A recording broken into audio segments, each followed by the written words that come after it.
足だけで曲げちゃうんだよね。これだとスノボには行きないので、やっぱりそこで腰に乗っていく。腰出せてアンギュレーション組めてれば怖くはない。でも普通の板だとみんなこうやって踏んで終わっちゃう。オフトレでやったことが反映される。腰をサイドに出していくと、ああいう感じのターンができます。スケボーでもスノボーでも一緒なんだけど、腰乗りの方が転ばない。こっちは残ってる。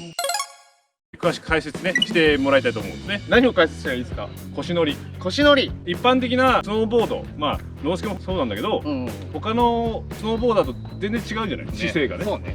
その違いについても知りたいのと、その腰で乗るっていうどうやって乗るんだって話なんですね。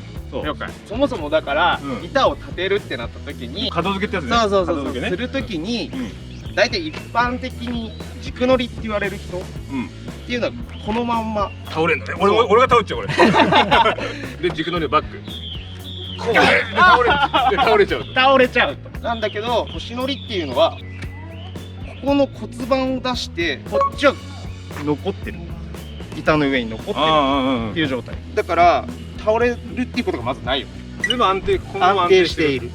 内倒しないって。内倒しない。ちなみに内倒っていうのはこう頭が下がることね。こうやってね。ターン側に傾いちゃう。そう。内倒したら結局頭も下がっちゃうから、その後の処理もできないね。確かに内倒した方が板は立ちやすいよね。それは角付けは早くできる。難しいと思うんだけど、骨盤を外に早く出せるようになれば、フリーライドの時とかスピードコントロールしたりとかずらしたりとか、ここ通っていきたいなっていうポジションを狙って滑れるようになる。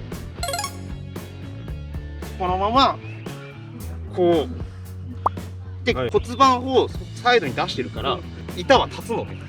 体全体倒さなくても骨盤を出せれば、ほらやってみて。右出します。倒れちゃう。立てないよね。立てない。立てないということ自体でもう板は立ってる。この時点でこうなっちゃうってことは、その時点で板は立ってる。板は立つ。実際スノーボード履いてると板立つから。そうその時はね。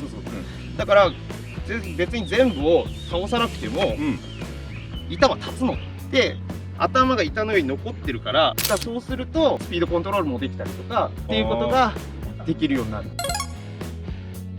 ロンスケでも同じ滑り方できるってことかな。ロンスケはより足がインにくっついてないので、腰乗りの方が転ばない。この動きでね。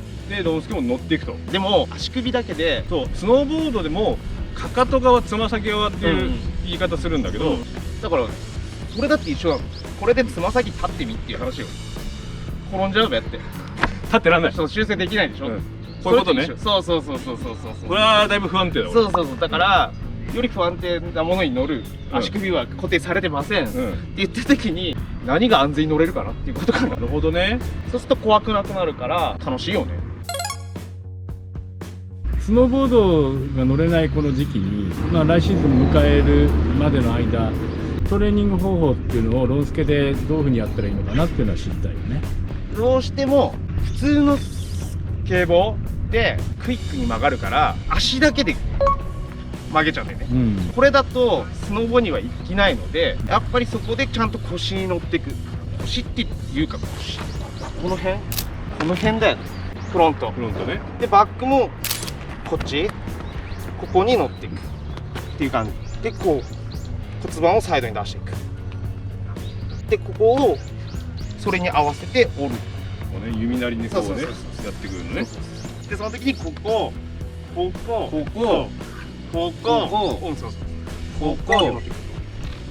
動きね。そうここに乗ってく。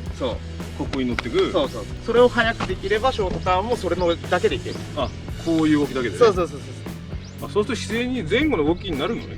そう、前後の動きになる。前後の動きになる。でその時に絶対内倒しないようにスケボーだとすぐ分かると思うけど、内倒した瞬間にあわわわっとこうグラグラってきちゃうよね。あの時が内倒してる。そうその時はがっつり内倒しないであげてキープしていけば怖くない。ということで滑ってください。っ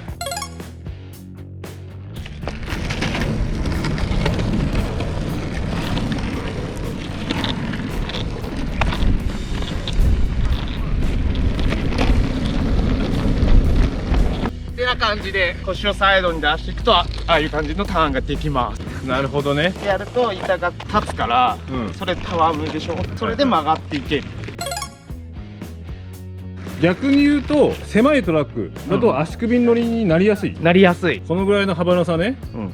こっちが多分 8.5 インチぐらい適当だな、こっちは8インチぐらいの短いトラックをこれプロトタイプガスティガスティ。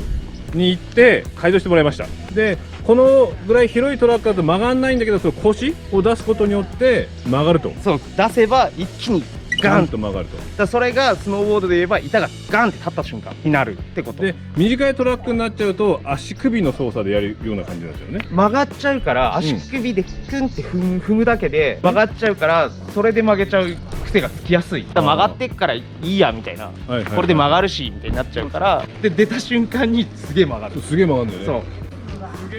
そうだからそれがサイズ出せてるよっていう特にここら辺をオフトレではしっかり意識してやるところは大切と。でオフトレで意識してやったことが、うん、もうすぐにスノーボードに反映される。それがいいところ。そう俺はこれで腰出しを覚えた。ロングトラックです。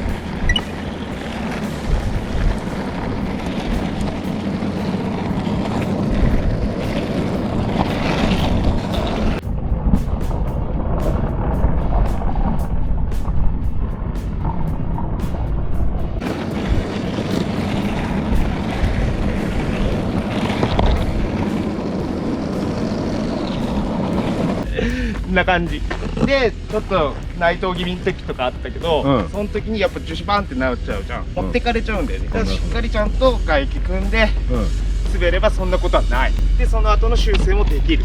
なかなかね映像だと伝えづらいんだけど、あ、でもそういう時は平地でさっきみたくでやってみると分かると思う。腰乗りでやって、腰を外に出していくと何も入っていないし地面の上でも転んじゃう。その平行にいらんなくなるってことでしょ。そうすると板は立つから、それが腰を出せてるのかとか、あと鏡の前で確認かな。なるほどね。それが一番いい。あとは誰かに撮ってもらう、見てもらう、それがいいやね。撮ってもらう、見てもらう、自分でできた感じになってるから。スポーツみんなそうだけどやっぱり見てもらわないとダメなんだよね。もう見てもらわないと自分の感覚が正しいと思ってるができてるって思っちゃうから、実際の自分と感じてる自分は全然違うので、そこはもう周りの人に手伝ってもらってやるなり、カメラを固定して撮るなりしないと全然わかんない。わかりました。ありがとうございます。はい。